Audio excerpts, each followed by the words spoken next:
Hello everyone, welcome back to my channel study with Kanchan ma'am.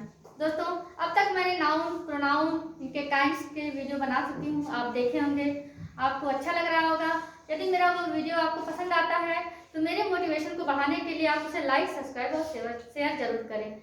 आज मैं आपको kinds of adjective, इसके पहले जो इंट्रोडक्शन है एडजेक्टिव का उसके बारे में बता चुकी हूँ। आप मेरा पिछला वीडियो देख सकते हैं। और आज मैं जो है काइंड्स ऑफ एडजेक्टिव को लेकर आई हूँ। तो आइए हम पढ़ते हैं kinds of adjective. Kinds of adjective means, जो एडजेक्टिव मींस हमने आपको पहले बताया है क्या बोलते हैं एडजेक्टिव? विशेषण। क्या है विशेषण? विशेषण जो है विशेषण, इनके कितने भेद हैं इनके बारे में पढ़ेंगे। तो विशेषण के मुख्यतः मूल रूप से 7 भेद हैं। तो सातों भेद को हम अलग अलग करके एक एक करके सबके बारे में चर्चा करेंगे। आइए देखते हैं कैसे। पहला है adjective of quality. Adjective of quality, quality के नाम से ही आपको जहां तक कि बोध हो रहा है कि क्वालिटी का मतलब होता है गुण, गुणवाचक। क्वालिटी जो उसके अंदर जो विशेषता है, जो गुण है, क्वालिटी है, उसके बारे में बताया। जैसे जो शब्द किसी व्यक्ति या वस्तु का गुण बताते हैं। जो शब्द, आप शब्द की जगह विशेषण कर सकते हैं। जो शब्द या जो विशेषण किसी वस्तु या व्यक्ति के अंदर के जो गुण है, जो क्वालिटी है, जो खूबियां हैं, उसको बताते हैं, उन्हें हम कहते हैं एडजेक्टिव ऑफ क्वालिटी। जैसे उदाहरण के तौर पर हम रख रहे हैं Radha is a brave girl. कोई लड़की है वह बहुत ब्रेव है। ब्रेव का मतलब होता है बहादुर, बहुत ही बहादुर लड़की है। तो ये हमारा क्या है? गर्ल, एक व्यक्ति है। इस व्यक्ति की विशेषता क्या है कि यह बहादुर है। सेकेंड एग्जांपल हमारा है माय बैग इज ब्लैक। मेरा बैग क्या है? ये बैग क्या है? नाउन है, ठीक है। यह क्या है? वस्तु है। तो इस वस्तु की विशेषता क्या है कि यह ब्लैक है। ब्लैक मीन्स काला है, ठीक है। तो मेरा बैग काला है। तो ये बैग की विशेषता क्या है कि वह काला है। तो इस तरह से हमने उदाहरण में देखा कि यदि किसी वस्तु या व्यक्ति की विशेषता बताए कोई विशेषण, तो उसे हम एडजेक्टिव ऑफ क्वालिटी कहते हैं। किसी के अंदर के गुण को बताना। सेकंड हमारा आता है adjective of quantity. Adjective of quantity का मतलब है, क्वांटिटी नाम से ही पता है उसकी मात्रा या परिमाण, तो हम इसे हिंदी में कहते हैं परिमाणवाचक विशेषता। क्या है? परिमाणवाचक विशेषता। जो ये परिमाणवाचक विशेषता, इसे हम कहेंगे जो विशेषण किसी वस्तु या वस्तु का परिमाण अथवा तौल बताता है। जो भी विशेषण, जो भी शब्द किसी वस्तु का परिमाण या फिर उसका तौल बताता है। जैसे हम किसी दूध को ले लिए, पानी को ले लिए, कितना लीटर पानी है, कितना लीटर दूध है, या कितना लीटर तेल है, आप कहते हैं ना। तो उसको बताने के लिए जिन शब्दों का हम प्रयोग करते हैं उन्हें हम कहते हैं एडजेक्टिव ऑफ क्वांटिटी। उदाहरण के तौर पर हम देखेंगे आई वांट सम मिल्क। जैसे मुझे कुछ दूध चाहिए होगा तो मैं इंग्लिश में क्या कहूंगी? I want some milk. मुझे थोड़ा दूध दे दीजिए। तो थोड़ा के लिए कोई शब्द तो है नहीं, उसके लिए क्या शब्द है? सम। तो यहाँ पर सम हमने इस्तेमाल किया। अब कई बार सम को हम संख्या के लिए भी प्रयोग करते हैं कि आई वांट सम 10, ठीक है। तो जब संख्या के लिए करें तो वह संख्यावाचक हो जाएगा। लेकिन यहाँ हम इसे कहा किसके लिए प्रयोग कर रहे हैं?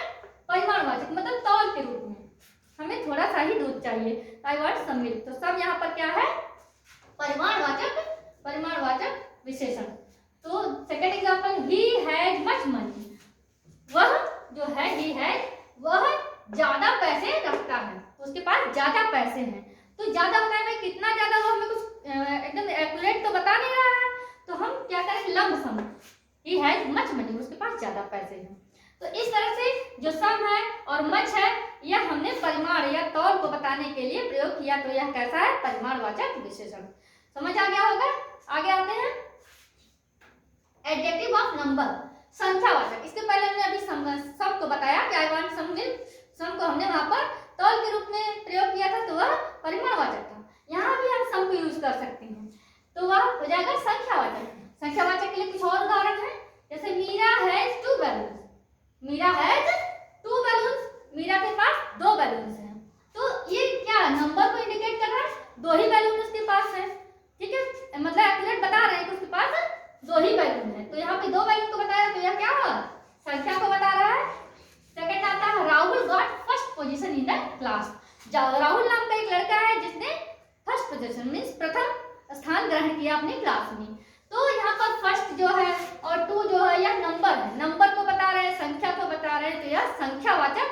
विशेषण कहलाएंगे, क्योंकि जो बैलून है वह 2 है, संख्या बता रही है बैलून की। पोजीशन उसने स्थान क्या ग्रहण किया, उसने स्थान कितना ग्रहण किया, फर्स्ट पोजीशन ग्रहण किया, प्रथम आया, अव्वल आया। तो यह उसकी पोजीशन संख्या के रूप में हम बता रहे हैं। तो यह संख्या जो है उस स्थान की और उस बैलून की विशेषता बता रहे हैं।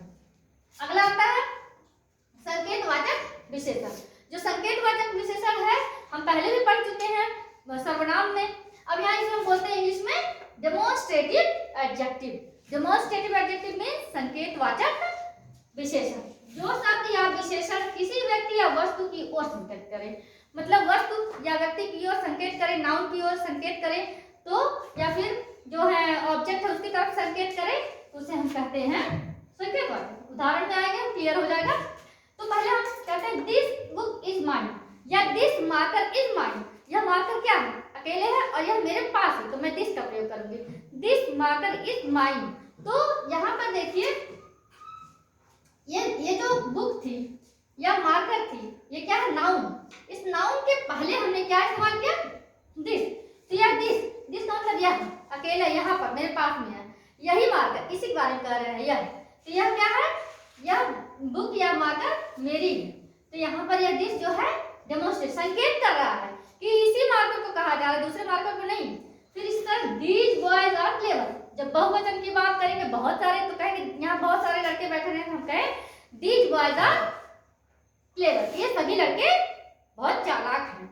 ये सभी में मतलब बहुत सारे बहुवचन है, और यही सभी यहाँ जो है ये सभी। तो यह जो दीज है, दिस और दूर रहेगा तो दैट कहेंगे, और दूर में बहुत सारे लड़के तो दोज कहेंगे। दिस दैट सिंगुलर एक वचन, दीज दोज प्लूरल बहुवचन। ये जो दिस दैट दीज दोज ये सब जो क्या है डेमोन्स्ट्रेटिव विशेषण कहलाते हैं। ठीक है, अगला आता है हमारा डिस्ट्रीब्यूटिव एडजेक्टिव। डिस्ट्रीब्यूटिव एडजेक्टिव का मतलब है वितरणवाचक विशेषण। जैसा कि आप जानते हैं कि डिस्ट्रीब्यूशन बांट देना, कि बहुत से बच्चों में चॉकलेट है उसको बांट दीजिए, बहुत सी पेन है बच्चों में बांट दीजिए, जो इनाम है उसे बच्चों में बांट दीजिए, डिस्ट्रीब्यूट कर दीजिए। तो डिस्ट्रीब्यूट का मीनिंग समझ आ गया, तो अब आप विशेषण को समझ जाएंगे। तो डिस्ट्रीब्यूटिव एडजेक्टिव क्या है, वह विशेषण या शब्द जिससे यह बोध हो कि व्यक्ति या वस्तुएं विभाजित रूप से ग्रहण हुई। मीन्स कोई भी जो है विशेषण जो है, जो शब्द है जिससे यह पता चले, वैसा शब्द या वैसा विशेषण जिससे पता चले कि हमने जो है व्यक्ति या वस्तुएं जो है बांटी गई लोगों में, व्यक्तियों में। जैसे कहते हैं each boy is playing football. सभी बच्चे क्या कर रहे हैं, फुटबॉल खेल रहे हैं। मीन्स सभी बच्चों को कहा दिया गया, मीन्स यहाँ पे ईच। और यहाँ पर either of you can collect the money. ठीक है, कोई भी आप में से कोई भी जाकर के, 2 बच्चे हैं, दोनों में से कोई भी जाके पैसे कलेक्ट कर लीजिए। फिर every grapes of this bunch is green. इस गुच्छे के, बंच में गुच्छा, इस गुच्छे के सभी अंगूर क्या है, हरे हैं। तो यहाँ पे एवरी आ गया। Neither of the bags you are looking for is available. आप जो भी बैग देख रहे थे उनमें से कोई वहां पर नहीं है। तो इस तरह से हमने ईच, एवरी, आइदर, नाइदर, ये 4 जो शब्द हैं ये डिस्ट्रीब्यूटिव विशेषण को बताते हैं। तो हम कह सकते हैं कि डिस्ट्रीब्यूटिव विशेषण को, डिस्ट्रीब्यूटिव एडजेक्टिव या वितरणवाचक विशेषण को पहचानने का सबसे बड़ा उदाहरण यही है कि जहां आपको ईच, एवरी या आइदर, नाइदर का प्रयोग करता हुआ मिले, तो आप वहां समझ जाइएगा कि वह डिस्ट्रीब्यूटिव एडजेक्टिव या वितरणवाचक विशेषण है। अगला छठा हमारा आता है इंटरोगेटिव एडजेक्टिव। इंटरोगेटिव का मतलब आप जानते हैं प्रश्नवाचक। यह प्रश्नवाचक विशेषण जो है यह कैसे पता चलेगा, जो भी WH क्वेश्चन होते हैं, विच, व्हाट, वेयर, हाउ, ये सब है ना, तो ये सभी जो है इनके बाद यदि कोई नाउन आए तो वहां आप समझ जाइएगा कि वह इंटरोगेटिव एडजेक्टिव है। जैसे देखिए विच बुक इज योर्स, कौन सी बुक तुम्हारी है। ठीक है, विच बुक इज योर्स, विच के बाद देखिए नाउन आया, बुक क्या है, नाउन, बुक जो है संज्ञा है, संज्ञा के पहले है ये विच आया, इसका मतलब विच के बाद जो नाउन आया है, तो यहाँ पर यह विच क्या होगा, हमारा इंटरोगेटिव एडजेक्टिव। यह इस नाउन की विशेषता बता रहा, प्रश्नवाचक विशेषण बता रहा है। तो आप समझ जाइएगा कि विच के बाद, व्हाट के बाद, वेयर के बाद नाउन आए तो वह कैसा प्रश्नवाचक विशेषण या इंट्रोगेटिव एडजेक्टिव कहलाएगा। अगला आता है हमारा 7वां नंबर और अंतिम, व्यक्तिवाचक विशेषण या उचित विशेषण भी इसको कहते हैं। व्यक्तिवाचक विशेषण जिसे हम प्रॉपर एडजेक्टिव कहते हैं। प्रॉपर नाउन आप पढ़ चुके हैं, यहाँ उसी प्रॉपर नाउन का इस्तेमाल करते हुए हम प्रॉपर एडजेक्टिव भी पढ़ेंगे। जब प्रॉपर नाउन से कोई एडजेक्टिव बनता है, जैसे पुरुष है, बहुत सारे डॉग्स है, कुत्ते हैं, बहुत सारी बिल्लियां हैं, कोई बिल्ली उसमें से निकाल के उसका नाम रख दी पूसी, डॉग उसमें से किसी डॉग का नाम निकाल के रख दिए टॉमी, आदमी आदमी किसी का नाम निकाल कर हमने रख दिया अंकुर। तो ये जो अलग हमने एक स्पेसिफिक एक विशेष नाम दे दिया तो वह प्रॉपर नाउन आ गया।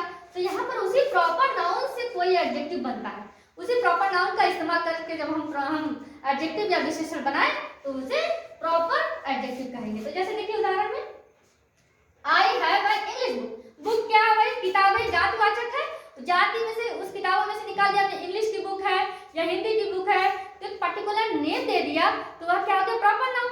तो यह इंग्लिश बुक है, ठीक है, इंग्लिश बुक है, तो हमने इस प्रॉपर नाउन का इस्तेमाल किया तो यहाँ पर यह प्रॉपर एडजेक्टिव को बता रहा है। अब जैसे देखिए, he wears a pair of Japanese shoes. जूते तो है, जातिवाचक संज्ञा है, अब वो कैसा जूता है हमने उसको दे दिया जापानीज नेम, तो यह क्या हुआ? जापानीज क्या हुआ? इसका विशेष पर्टिकुलर नाम दे दिया हमने या प्रॉपर नाउन हुआ। तो यहाँ पर इस प्रॉपर नाउन का इस्तेमाल करते हुए हम एडजेक्टिव कर रहे हैं, तो यह he wears a pair of Japanese shoes. Shoes की विशेषता बता दिए तो जापानीज है, ठीक है, और जापानीज शूज को एक साथ कर दिए तो प्रॉपर नाउन बन गया। तो इस तरीके से हम प्रॉपर एडजेक्टिव को हम अच्छे से पहचान सकते हैं, जिसे हम कहते हैं कि व्यक्तिवाचक या उचित विशेषण। तो गाइस, आज हमने काइंड्स ऑफ एडजेक्टिव मींस विशेषण के भेद पढ़े।